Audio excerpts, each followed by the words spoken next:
দীঘায় sea facing সুন্দর রুমে থাকার সঙ্গে 4 বেলা মাটন চিকেন মাছ দিয়ে আনলিমিটেড খাবার দাবার, তাও মাত্র 699 টাকার প্যাকেজে। রুমের বেডে শুয়ে কিংবা ব্যালকনিতে বসে তোমরা সমুদ্রের ভিউ এনজয় করতে পারবে। তাই দীঘা যাওয়ার এই মরশুমে থাকা খাওয়ার চিন্তা ভুলে সস্তার সেরা হোটেলের সন্ধান দেবো আজকের এই ভিডিওতে। তাই আগের সপ্তাহেই দুদিনের দীঘা ভ্রমণের জন্য বেরিয়ে পড়েছিলাম বাড়ি থেকে। আর এই প্যাকেজের কথা শোনা মাত্রই পৌঁছে গেছিলাম ওল্ড দীঘার A+ হোটেলে। সকাল সকাল অনেকটা জার্নি করে হোটেলে পৌঁছেই ফার্স্ট চলে গেছিলাম রুমে। আর রুমটা দেখে তো আমি পুরোই অবাক, কারণ রুম দেখে বোঝার উপায় নেই এটা নাকি 699 টাকার প্যাকেজের রুম। রুমে ছিল bed side sea facing window, সঙ্গে সুন্দর চকচকে বাথরুম আর ব্যালকনির কথা কি বা বলবো। দেখো রুমে ফ্রেশ হওয়া কমপ্লিট, এবার পালা সকালে ব্রেকফাস্ট করার। তাই চলে গেছিলাম হোটেল A+ এর ইন হাউস এসি রেস্টুরেন্টে, যেখানে সকালের মেনুতে ছিল ফুলকো ফুলকো লুচি আর সঙ্গে ছিল ছোলা দিয়ে আলুর তরকারি। সকাল সকাল বেলা ভাই বাঙালির কাছে একটু লুচি আর ঘুগনি আর কি চাই ভাই। এটা বেশি লেট করবো না, খাওয়া দাওয়া শুরু করবো। তার আগে যেটা বরাবর বলি, খেলে বিশ্ব হয় না খেলে পস্তাতে। আজকে দীঘাতে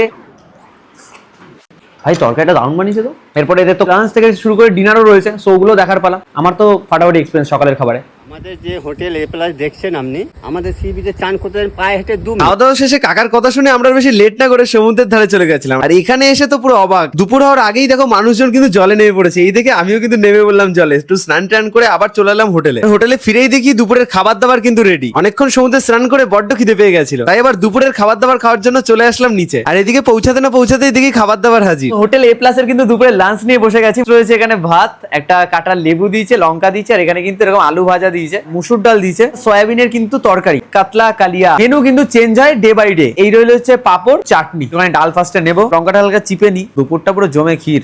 চলো আলু ভাজা দিয়ে, আলু দিয়ে, ডাল দিয়ে, ভাত দিয়ে, বেশ সুন্দর।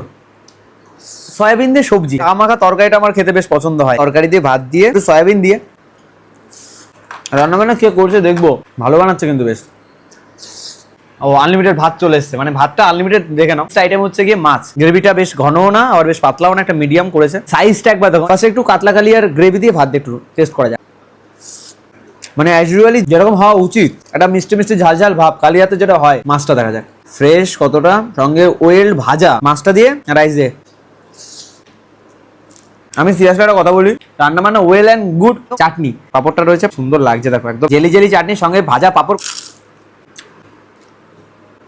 বন্ধুরা দীঘা এসেছি, কিন্তু দীঘার নবনির্মিত জগন্নাথ মন্দির দেখবো না, এটা তো কখনো হয় না। তাই খাওয়া দাওয়া সেরে চলে গেছিলাম একদম জগন্নাথ মন্দিরের সামনে। মন্দিরের সামনে জুতো রাখার সুন্দর ব্যবস্থা, আর সেখানে জুতো রেখে পৌঁছে গেলাম কিন্তু মন্দিরের ভেতরে। বিকালের এই মনোরম ওয়েদারে মন্দির চত্বর যেন আরো বেশি সুন্দর হয়ে উঠে। সন্ধ্যাবেলা আবার এনাদের কমপ্লিমেন্টারি চা বিস্কুটের ব্যবস্থা থাকে। তবে এখানেও একটা টুইস্ট আছে, কোনোদিনও তোমরা চায়ের সঙ্গে বিস্কিট পাবে, কোনোদিন আবার চায়ের সঙ্গে কেক। আমার আবার একটু সন্ধ্যাবেলা চা না হলে চলে না। আর হোটেল থেকে পেয়ে গেলাম বলে একদম সন্ধ্যাটা জমে। কি সারাদিন ঘোরাঘুরি করে কষ্ট একটু বেশি হয়ে গেছিল, তাই রুম সার্ভিসে ফোন করে রাতের ডিনারটা ঘরেই ডেকে